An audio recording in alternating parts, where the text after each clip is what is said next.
And so, ang daming nagre-request na gumawa pa ako ng more accounting related stuffs or videos, tutorials, ganyan. And so, eto na, ayan. Say thank you sa lahat ng nagko-comments tsaka mga nag-subscribe sa akin dyan na. Salamat. Grabe, nakakatawa sa puso yung mga comments niyo na alam mo yun, hindi ko kasi in-expect na may matututo sa akin. Pero thank you kasi, ayan, may natutunan kayo sa video ko. Tsaka naintindihan nyo ako kahit ang gulo ko, diba? Ito na yung totoo kong boses baka ano. Anyways, itong mga vlogs ko or tutorials ko, ayoko talaga nung parang formal na naturo, ganyan. Kaya wag kayo mag-expect na formal to. Tapos puro to kalokohan, ayan. Kaya kung ayaw nyo, wag na kayong manood. Tapos wag nyo na lang din po ako i-bash. Ayan pala, watch at your own risk. Kasi itong mga tinuturo ko, parang ano lang to like mga tips, ganyan. Kung paano ko siya naintindihan ng mas mabuti nung undergrad, ng mas mabilis, ganyan. Tsaka kaya nga, diba, papasimplihan natin yung mga bagay, ganyan. Kung hindi kayo comfortable sa way ng pagtuturo ko, then okay lang naman din.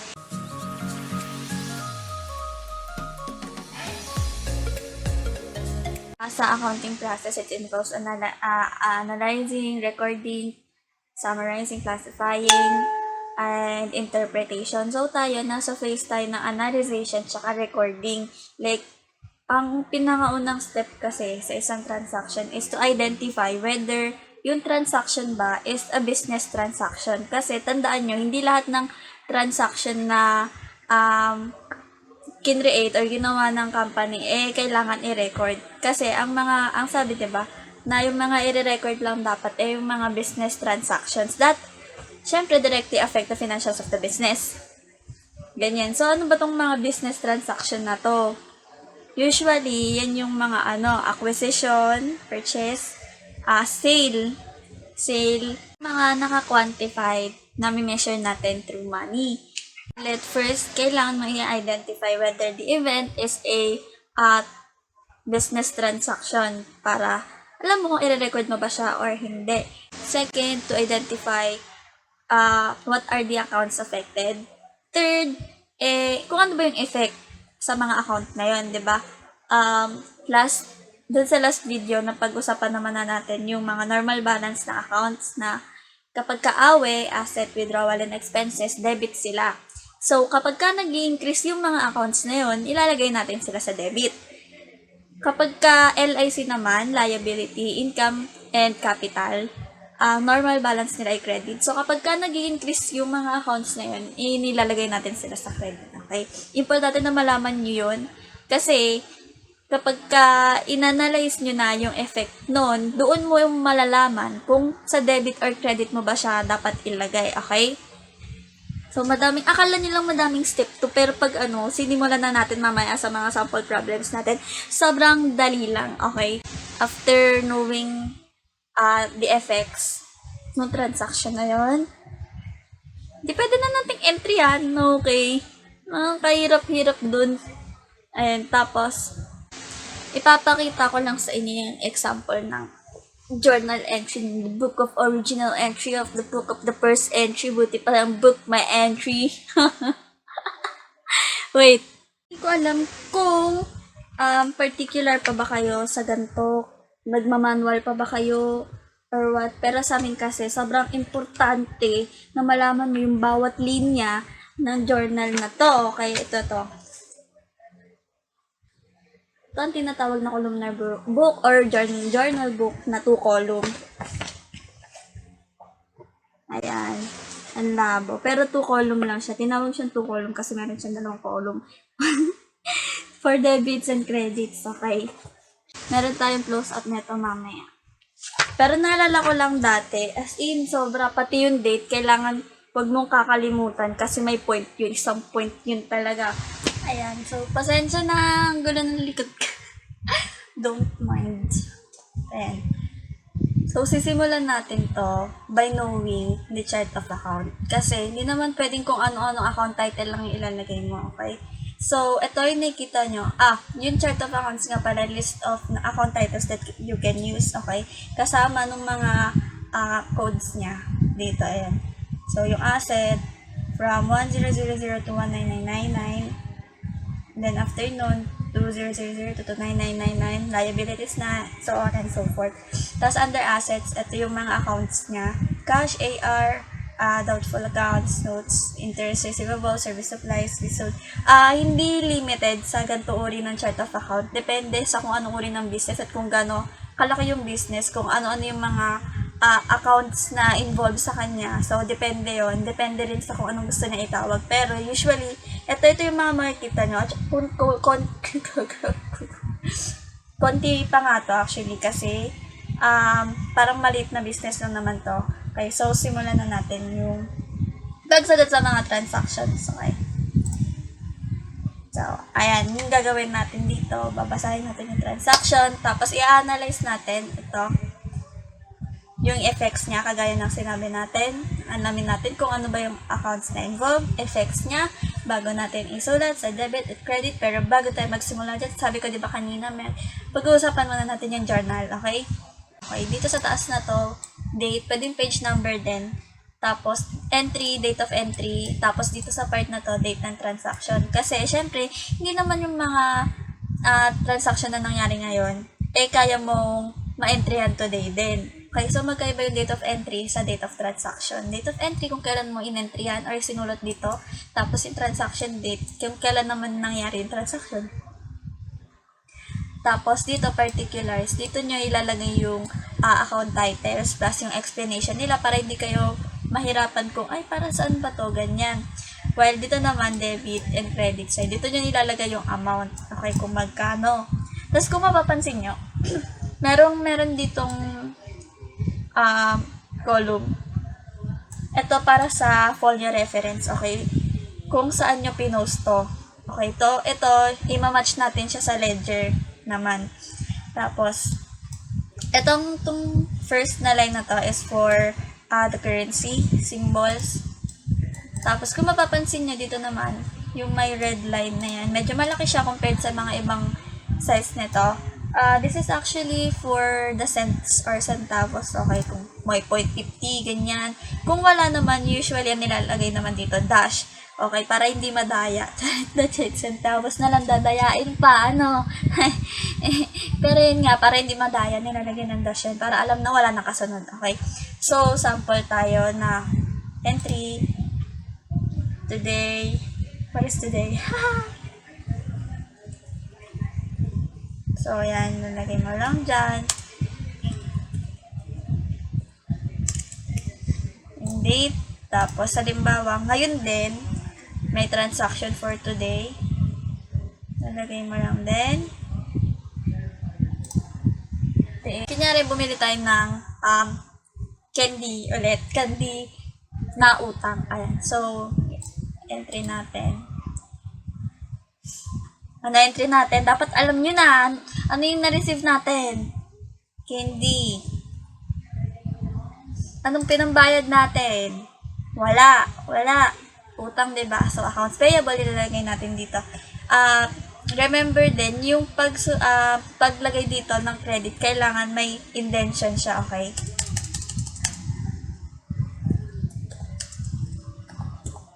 Para alam natin na credit na yon, okay? Tapos dito, sa baba nung transaction, ayan, maglalagay kayo ng short description kung para saan ba itong transaction na to, okay? So, lagay natin bought candy on account. Ayan, tapos ilalagay nyo dito yung amount per box, yung pagsulat, okay? Maliban na lang kung sobrang haba. Pero pag sobrang haba, ilalagay mo naman sa taas in million, in thousands, ganyan. Pero per number yung ilalagay mo. So, halimbawa, ay, 120,000. Ang mahal ng candy, Inday. Ayan, kapag kaganyan, whole number, di ba? Lalagyan lang natin dito ng ganyan. Ayan. Pero kung cents naman siya, lalagyan natin siya ng 0.98. Ganyan. 0.98. detail. Yan. And then, proceed ka na sa next transaction. Ayan. So, yan. Alam niyo na yan kung paano magsulat dyan. Laging huwag niyong kakalimutan yung mga yan. Kasi 1 point din yan sa exam. Sinasabi ko sa inyo, kahit yung point na yan, dash na yan, double rule na yan, may point yan, inday. Okay. Magsagot na tayo ng mga transactions talaga. Okay, para sa transaction number 1, on July 1, 2019, Linlin started LL Nielsen's spa business by investing 45,000 pesos. So, rule number 1, dapat ba natin siya, step number 1, dapat ba siyang entryhan? Of course, nag-invest siya nagbigay siya ng cash sa business. Ayan. And always remember, itong rule na to, yung business has a separate and distinct personality as to its owner. Ayan. So, magkaiba yung mga transaction ni business, ni LL Nails pa, sa transaction ni LinkedIn. Okay? Lagi tayong nasa point of view ng business or ng entity. Okay? So, naka-receive ng cash. Okay. Itong part na to, a-analyze na natin kung ano yung transaction. So, ang sabi, investing 45,000 pesos. So, nag-invest si Linlin sa business. So, ano kaya yung mga accounts na involved dun? May cash. Yung cash asset, diba? So, technically, meron tayong asset. Anong effect nun sa asset? Since sa point of view tayo ni Nails and Spa business, naka-receive tayo ng cash. Pagka naka-receive tayo, nag-increase yung asset natin, tama? So, ilalagay natin dito. Increase. May liability ba tayo? Wala. Capital. Para saan ba yung money na natanggap natin, itong 45,000 na to, diba? Investment. So, this would be a part of a capital. Mag-form part siya as a capital. So, mag-i-increase yung capital natin dyan. Wala pa naman tayong kita, wala pa tayong expenses kasi kakasimula lang ng business at nag-invest pa lang naman si Linlin. Ayan.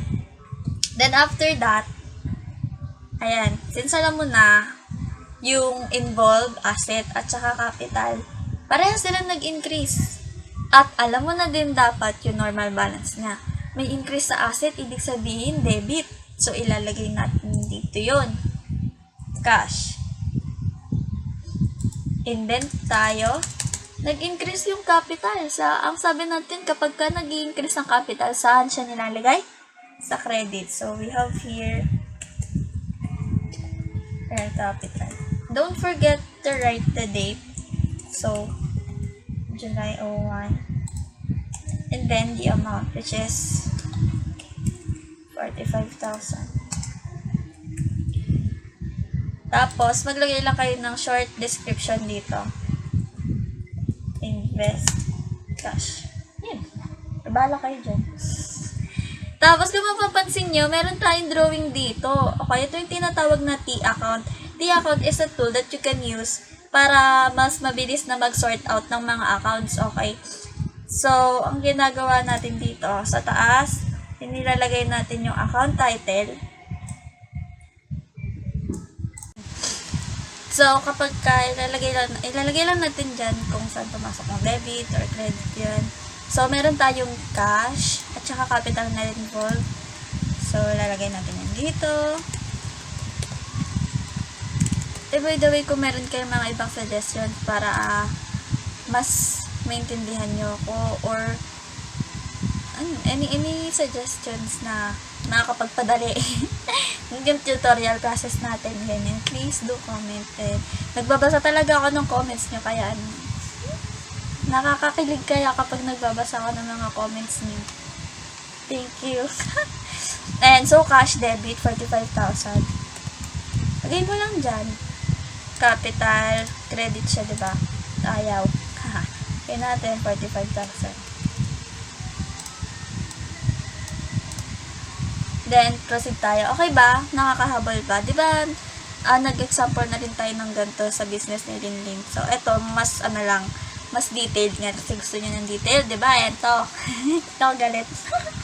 Next. Yung mga first part lang yung gagawin natin ng ganito. Then, yung mga latter part, susubukan na nating sagutan ng mabilis, ng diretso entry na, wala nang Analyze, okay? Pero explain ko pa din naman. Transaction number 2. On July 9, LLNS paid registration and licensing fees for the business. 1,700 pesos. Ala, ano yan? Okay, huwag kayong magpapanik kapag ganyan. Tagalogin nyo, nagbayad daw. Nagbayad ng kung ano man para sa business na 1,700. So, isipin natin, ano ba yung mga accounts na involved doon? Siyempre, una mo nang makikita, cash, di ba? Cash asset. So, definitely, involved yung asset natin. Ano effect nun? Nagbayad tayo. So, nabawasan yung cash natin. So, magdi-decrease yung asset natin. Liab. Para saan ba yung binayaran natin? Licensing fees daw. So, expense natin yun. Ibig sabihin, involve yung expense natin. Nagbayad tayo. So, madadagdagan yung expenses natin. Kakaroon tayo ng increase sa expense. Okay. Okay, ito na. Isulat na natin. Entryhan na natin. Decrease daw ng asset. So, credit to. Okay, credit. Anong account? Cash. And then, increase sa expense. Ano ba yung normal balance ng expense? Normal balance ng expense. Debit. Nag-increase siya. So, debit natin ilalagay. Ilagay na lang natin dito. Kung ano yung nakasulat sa chart of accounts natin na related sa licensing fees. So, tingnan natin yung expenses natin. Supplies, hindi. Utilities, hindi. Interest, taxes, hindi. Depreciation. Ayun, taxes and licenses. So, ilalagay natin dito. Taxes and licenses. Para, uniform yung mga account titles na gagamitin natin. Hindi pa iba-iba. Date. Kakalimutan yung date. Then, brief explanation. Paid licensing fees. Amount, 1,700. And 1,700. Debit and credit should always be equal. Okay. So, ilalagay natin dito na din cash tsaka taxes and licenses. Pero sa totoong buhay, isang T-account lang yung gagamitin nyo para sa lahat, okay? So, imbis na dito, diretsuhin na lang natin siya sa isang malaking T-accounts. Ayan. So, ayan, meron tayong T-accounts ng lahat ng asset. Dito, liabilities, equity, income, and expenses. So, lahat ng mga transactions natin, galing dito. Yung mga sagot natin, nilalagay natin dito para hindi tayo mahirapan sa paggawa ng trial balance mamaya. Okay? So, yung cash para sa una.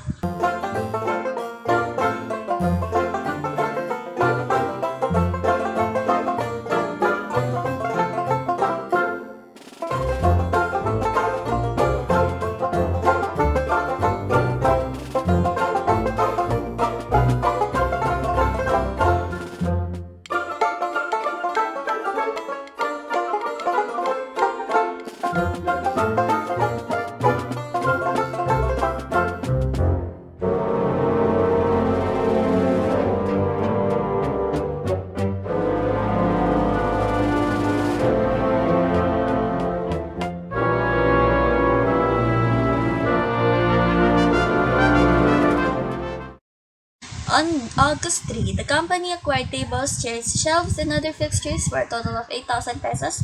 The entire amount was paid in cash. Okay. Pause nyo to. Sagutan nyo. Magsulat kayo dyan. And then kapag tapos na, play nyo ulit. Okay? So, analyze natin. Acquired tables, chairs, shelves, acquisition siya. So, meaning, nadagdagan yung asset natin. Kasi nadagdagan tayo ng tables, chairs eh. So, merong increase in asset. Ano yung pinambayad natin nun, di ba? Siyempre, meron tayong na-receive, meron tayong value given up. Ang sabi, entire amount was paid in cash. So, magdi-decrease din yung asset natin. Magdi-decrease din yung asset natin. Paano yan? Una, itong increase na to. Okay, ano to? Furnitures and fixtures. So, kailangan natin siya i-debit.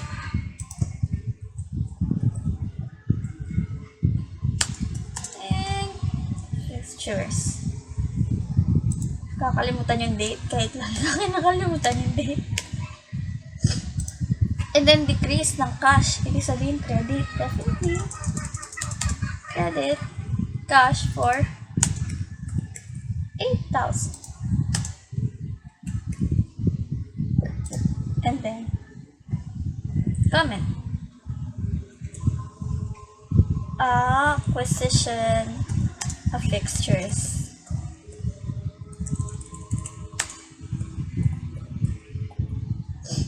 And then, again, pasok natin to.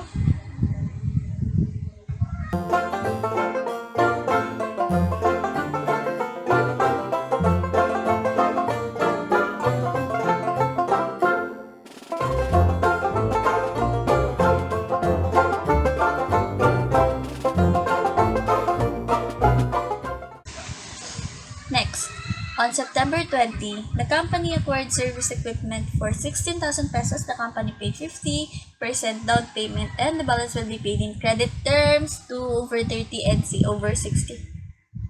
Hala, ano na yan? Umaba na! Again, huwag tayo magpapanik.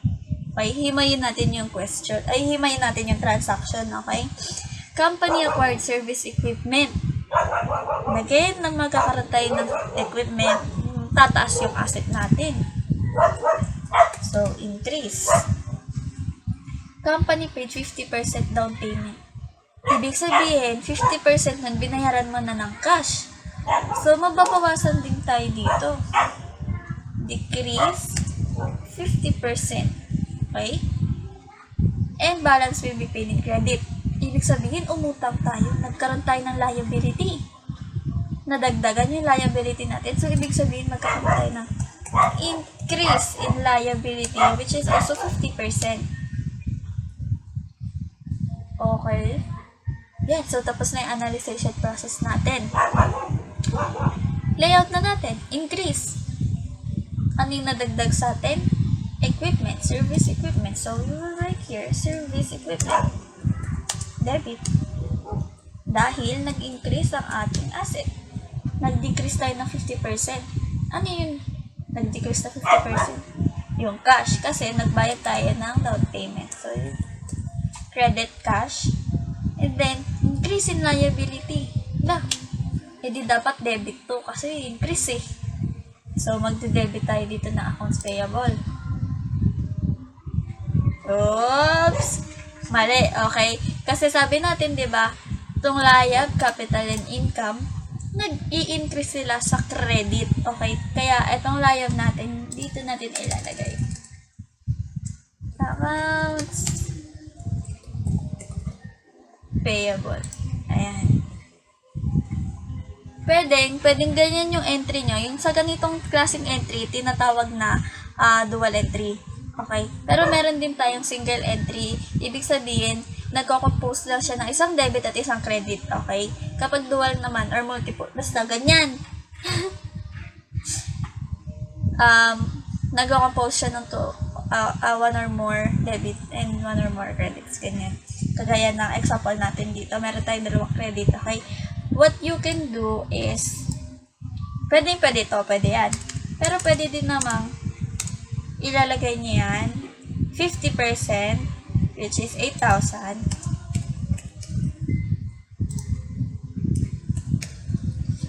And then, you will recognize the other half naman. Panibagong entry, same service equipment, kasi nag-increase yung service equipment natin, and the other is for the accounts payable natin, which is also half na 8,000. So, basically, kapag kinombine mo yung entries na yan, parehas pa din naman yung lalabas. Meron tayong service equipment for 16,000, meron tayong cash for 8,000, and meron tayong bayarin na 8,000 pesos. Okay? Pero dito sa mga susunod nating transaction, double entry na yung gagawin natin. Okay? Kasi, basic tong topic pero advanced tayo mag-isip. Okay? So, accounts payable, 8,000. And this will be 16,000 na. Yan. Then, post lang natin dito sa T accounts. Dagdag lang natin.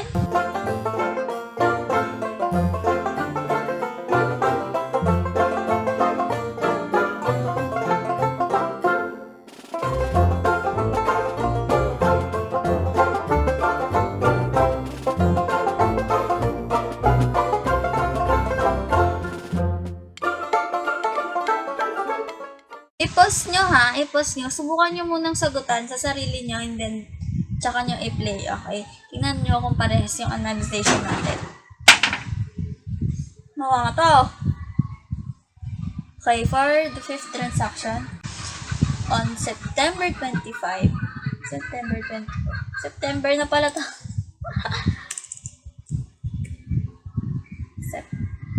September 20.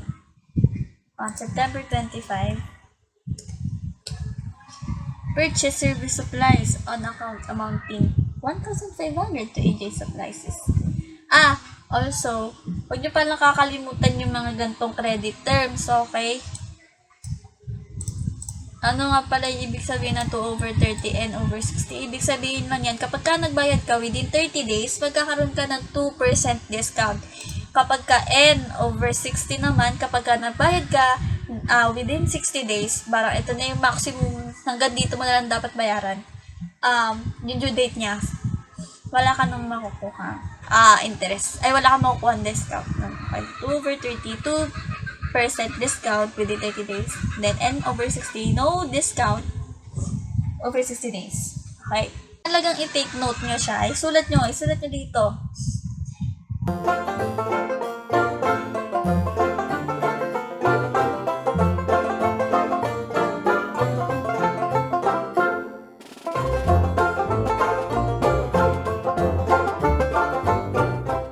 Na malaman nyo to kasi in case na magbayad kayo within the discount period, syempre mababawasan yung babayaran nyo.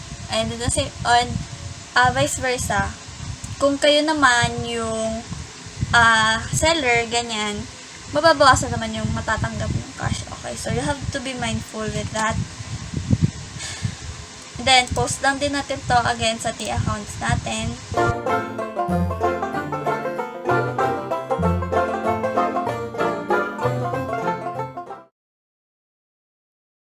For this transaction naman, also on September 25, purchase service supplies on account amounting to 1,500 to AJ Supplies. And importante din pala kapag given yung name ng supplier or name ni customer, kailangan isinusulat din natin sila, okay? Para hindi natin nakakalimutan, para alam natin kung saan or kaninong client siya ipopost, kung kanino magbabayad, kung kanino i-receive yung payment. And bumibilis na tayo syempre. Increase in asset, debit. Lagay natin dito, service supplies. Increase in liability, credit. Lagay natin dito, accounts payable to AJ Supplies. Okay, then, maglagay lang kayo dito ng maglagay lang kayo dyan ng short description and then 1,500 then 1,500. After this, post natin sa T account natin.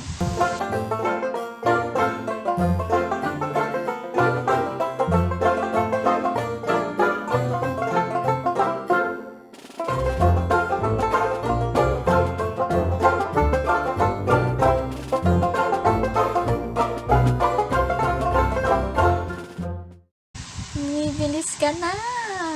Dapat! Next transaction, on October 2, the company received 1,900 for services rendered. Okay? Ulit. Company received 1,900 for services rendered. Okay? Naka-receive tayo ng cash. Mag-i-increase ang asset. And then, para saan yung na-receive natin? Okay. Bayad. Okay. Binayaran tayo. Therefore, income natin yun. Kita natin yun. Nadagdagan yung income natin. Increase. Lalagay natin dito. 222. Company receive 1,900. Increase in asset, debit, in the form of cash. Kasi naka-receive tayo ng cash. Credit naman sa income. Which is, tingnan natin kung ano yung chart of account na ginamit. Service revenue. Okay.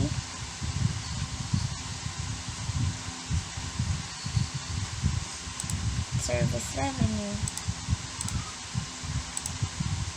for 1,900.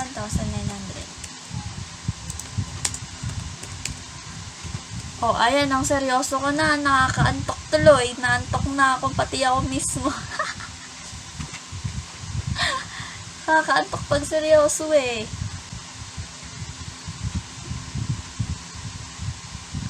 Pero din nakakaantok pag sineryoso mo ko. Ay!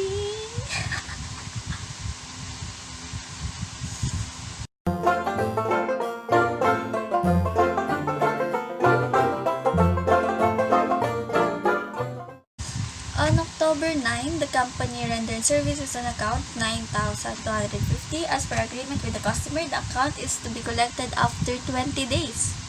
Ulit, company rendered services on account. Ibig sabihin, inutang ni client, okay, hindi niya muna binayaran for 9,250. So, may na-receive ba tayo? Siyempre, may marireceive naman tayo. Kaso nga lang, in the near future, hindi ngayon, okay? So, receivable pa lang natin yun. Meron tayong increase sa asset, and that is for the services rendered. Okay, so income yun. I-increase din. I-increase din yung date. October 9. Increase in asset, debit. Okay, nalagay natin dito, accounts receivable. Kapag ka-given si client, pwede nyo ilagay yung name niya dito. Pero since sa example, hindi naman. So, yan na lang natin dyan. Then, service revenue for 9,250.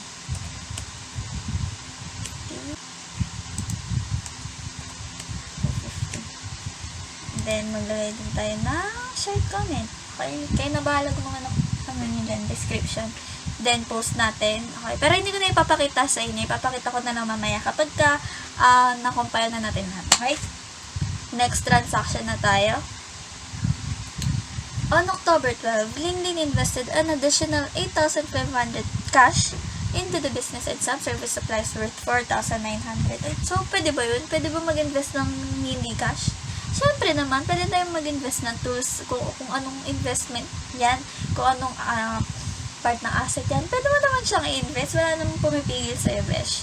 Same lang din to nung entry natin kanina. Kaso nga lang, hindi lahat cash. Okay? So, may cash at may service supplies din. And then, yung total neto, that would form part of Tinit's capital. So, this is 8,500 and 4,900 worth of supplies.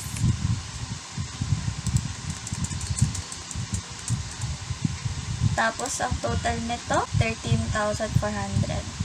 Tama ba? 30,400. Then, again, post natin sa T-account natin. Then, going back for the next run. Mabilis ba? Kung mabilis, pwede nyo namang i-post. I-post nyo na lang ito mga version. Tapos, habang sinasagutan nyo. Next, rendered services to Big Corporation on October 15. As per agreement, the 3,400 amount due will be collected after 30 days. Okay, ulit. Rendered services to Big Corporation on October 15. As per agreement, 3,000. So, same lang naman din. We rendered services, kaso nga lang on account yung bayad. Okay? May increase on asset pa din tayo. Nag-increase din ang ating income. Increase in the form of accounts receivable. Then, service revenue. Tapos yung date. Guys, wag kayong magpapanik kung feeling nyo, alien yung transaction, alien yung event. Try nyong tagalugin muna. Tapos, naiintindihan nyo naman kung ano yung gusto niyang sabihin.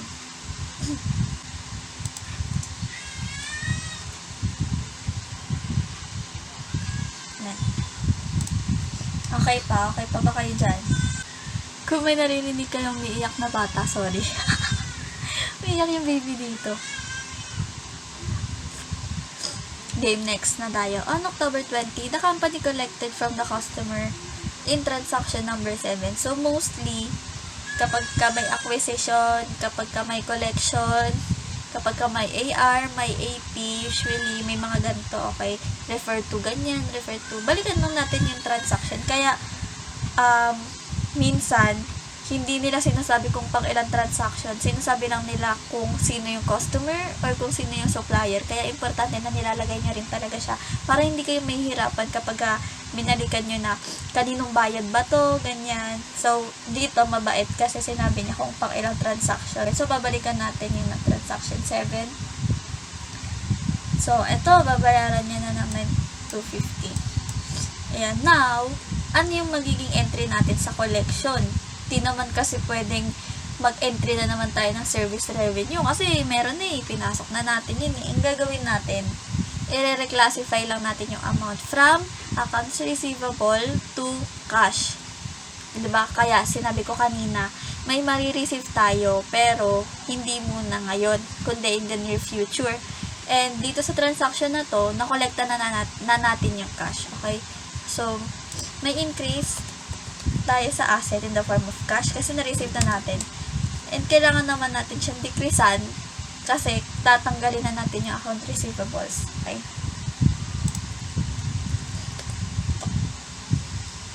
October 20. This will be cash. And then, accounts receivable. And then, description na, collection. And then, 9,250. Lagay nyo lang yung amount.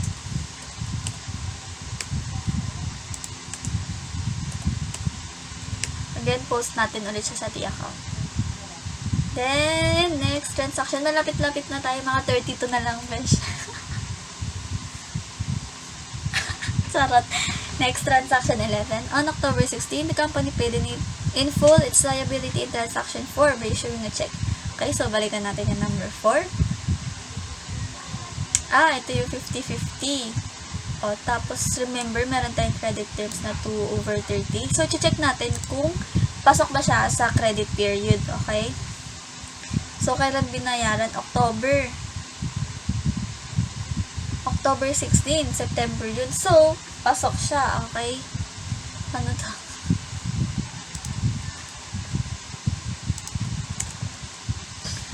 Pasok siya. Ano nang magiging entry natin doon? Okay, balikan natin ulit yung in-entrada natin ng 4. Dito, nag-establish na tayo na accounts payable. And kailangan natin siya i-request to cash since babayaran na natin siya in cash. Okay? Kanina, si customer yung nagbayad sa atin. Ngayon naman, tayo naman yung magbabayad sa supplier natin. Magiging effect niyan, syempre, bababa yung asset natin. Magdi-decrease yung cash natin So, may decrease dyan. And, babawasan din natin yung liability. So, magdi-decrease yan. So, credit. Lagay natin cash. Then, debit. Kasi nag-decrease yung liability. Lagay natin dito accounts payable. Ang tanong, magkano? Kasi meron tayong 2% discount, diba? Meron tayong 8,000 na utang. And then, meron tayong 2% na discount. Okay? Ang ilalagay nyo dito sa accounts payable is the full amount. Since ang mag-move yung cash. Okay? Ang mababawasan yung cash. Okay? Pero yung accounts payable, full siya. This is for 8,000.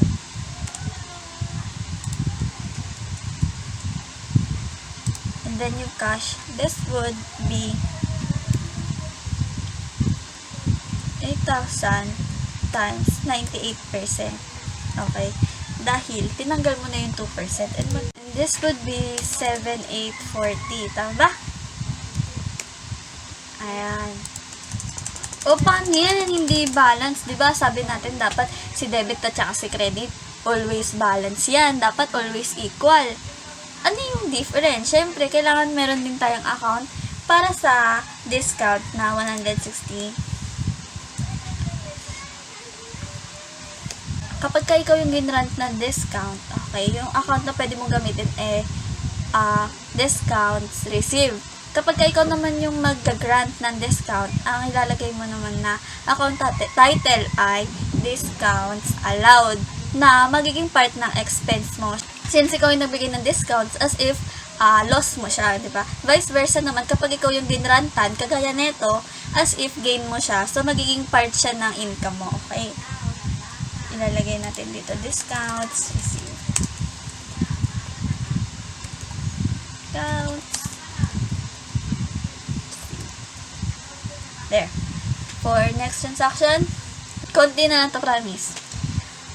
Kapag ka natapos nyo to, pwede na kayong magsagot ng kahit ano sa sarili nyo ng journal entries. Nasabi ko sa inyo. On November 3, the owner withdrew cash due to an emergency need.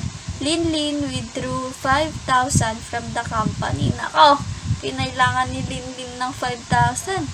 So, ano yung mga accounts na related dito, na affected dito, okay? Withdrew 5,000 from the company. So, syempre tayo, as the point of view natin sa company, magbibigay tayo ng cash. So, mababawasan yung cash natin. So, magdi-decrease yung asset natin, okay? And, as a result, since nag-withdraw siya for personal use, mababawasan din yung capital na in-invest niya. Okay? Hindi naman pwedeng ibawas natin yan sa kita natin. Kasi nga, the business is separate and distinct from its owner. Okay? So, ibabawas natin yan sa capital niya. Mababawasan yung capital, decrease. From there, pwede mo na entryhan. Okay? Decrease asset, credit, syempre. Nalagay na natin dito yung cash. Decrease in capital. Now, the normal balance of capital ay credit. So, de-debit natin siya. L capital. Yan. Tama ba yan? Tama ba yan? Hindi. Kasi mayroon tayong tinatawag na withdrawal account. Okay? So, in this na capital ang ilagay mo dyan, pwede mo ilagay na L drawing. Okay? Which is 5,000 pesos. Hingay nila. There. Then again, post natin siya sa T-accounts. Next, on November 13, LLNS bought additional fixtures with a list price of 19,000 pesos at a 10% trade discount. Ayan, another discount na naman. Okay. So, ano pinagkaiba ng trade discount sa cash discount na nakita natin kanina? Okay, trade discount is a discount that is discounted with trade. Dito yung mga discount na ina-allowed kapag ka bumili ka in bulk, okay, o ito yung mga wholesaler, ganyan, kapag ka madamihan yung binili mo, may discount ka, yung trade discount yung tawag dun. Pero kapag ka cash discount naman, yun naman yung discount na na ina-allowed kapag ka nagbabayad ka kaagad, for prompt payment, okay. Ang pinagkaiba niya when it comes to recognition, okay, is hindi natin nire-recognize yung trade discounts. Okay? Hindi tayo gumagawa ng account na trade discount. Okay? Walang ganan. Kasi sa list price pa lang, binabawas na natin siya. Okay? Kagaya nitong 19,000 na to, kapag ka ni-record natin siya, less 10% na po agad. Okay? Ano yung mga accounts involved? Bought fixtures with the list price of 19,000. Trade discount. So this is binayaran ng cash. Naka-receive ka ng fixtures, increase, pero nagbayad ka ng cash. So, decrease. Entryhan na po natin. Furniture.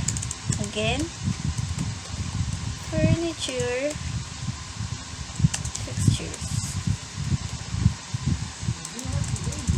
Cash. Then, lagay na lang kayo ng description. December 13. At ang amount na ilalagay natin dito ay 19,000 times 90%, which is 17,100. Ayan.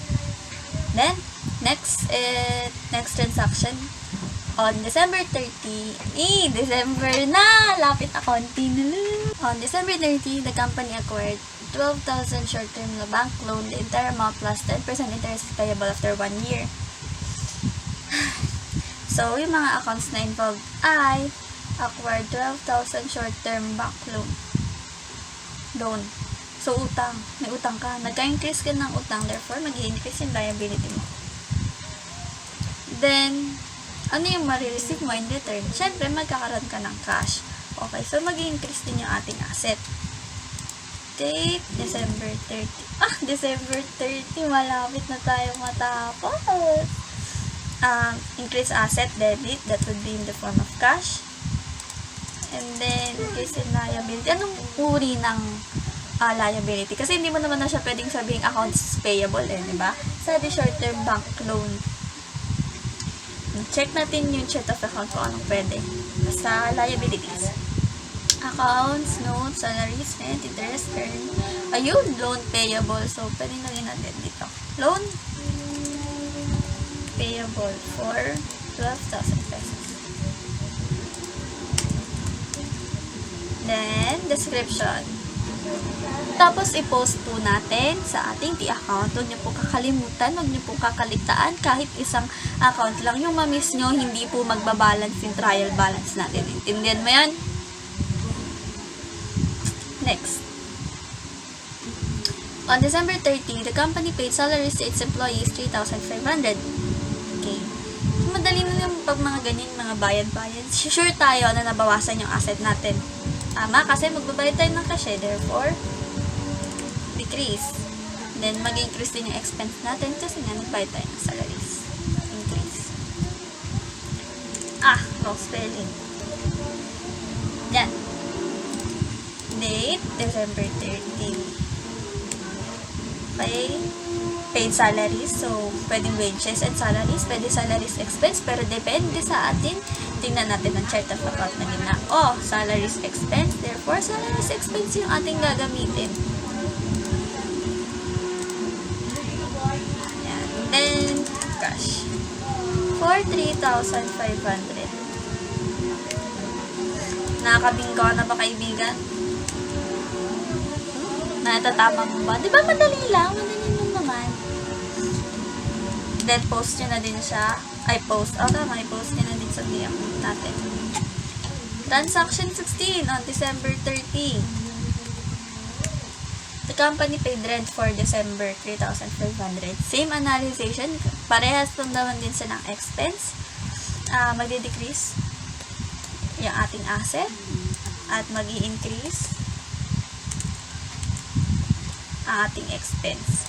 Itong ginamit para sa rent ay rent expense. Okay. Again, pwede kayong gumamit ng ibang mga name, account title, ganyan. Pero, susundin natin yung nasa chart of accounts natin. And then, credit cash for 3,500 ulit.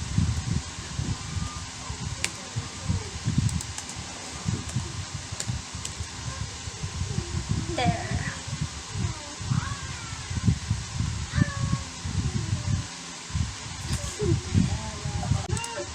Last na. Transaction 17. On December 30, the company paid electricity and water consumption. Same. Bayad tayo cash.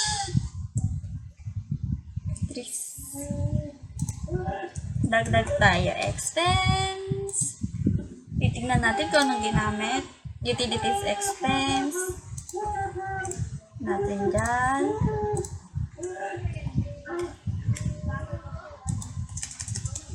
Cash for 2,800.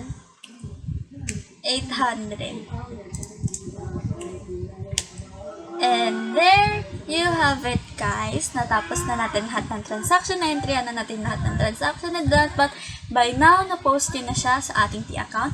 And that your T-account would look like this.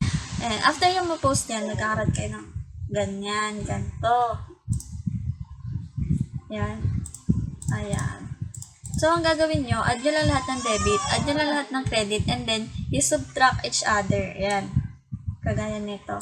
Tapos, sa side kung saan may mas malaking amount, yun yung magiging balance niya. And for example, to debit 76,650, credit 57,440. May balance siya na 19,210 na nakadebit. Okay, so ito yung ending balance na tinatawag. Ayan, yung mga yan. And then you'll have to create unadjusted trial balance. Okay, gamit yung mga ending balance ng mga account na ito. Okay, yung mga zero balance, kagaya ng mga yan, okay lang na huwag nyo nang isama. Ilalagay nyo lang yung mga merong natitirang account. Ayan, mga highlighted na amounts. Sige, pause mo muna. Mag-compute ka muna. Tingnan natin kung parehas tayo ng trial balance na mag-compute. Okay? Kapag gagawa tayo ng trial balance, ano lang naman siya? List of accounts with their ending balances. Ayan. So, cash, AR, ganyan. Yung order pala neto is yung order of liquidity. Okay? Since debit yung balance niya doon, sa debit natin siya ilalagay. Ayan. Then, dapat total si debit at saka si credit. Ayan. Pero, hindi naman ibig sabihin na kapag balance yung trial balance mo, tama na. Okay? At yan yung mga pag-uusapan natin sa next video. Okay? Sa adjusting entries natin. Okay? Huwag niyong kakalimutan yung mga sinagutan natin kasi itong data na to, ito pa din yung mga gagamitin natin kapag nag-proceed tayo sa adjusting entries natin. Okay? Ayun guys, dun muna nagtatapos yung video natin for journal entries and susunod natin for adjusting entries. So, susunod na video na lang yun. And then, thank you for watching ulit. Tsaka, again, sobrang na-appreciate ko lahat ng mga comments ninyo. And please, kung may mga suggestion kayo, comment nyo lang ganyan kung ano yung way, ganyan, para maging mas effective yung tutorial natin, okay? Yan, maraming salamat. Mwah!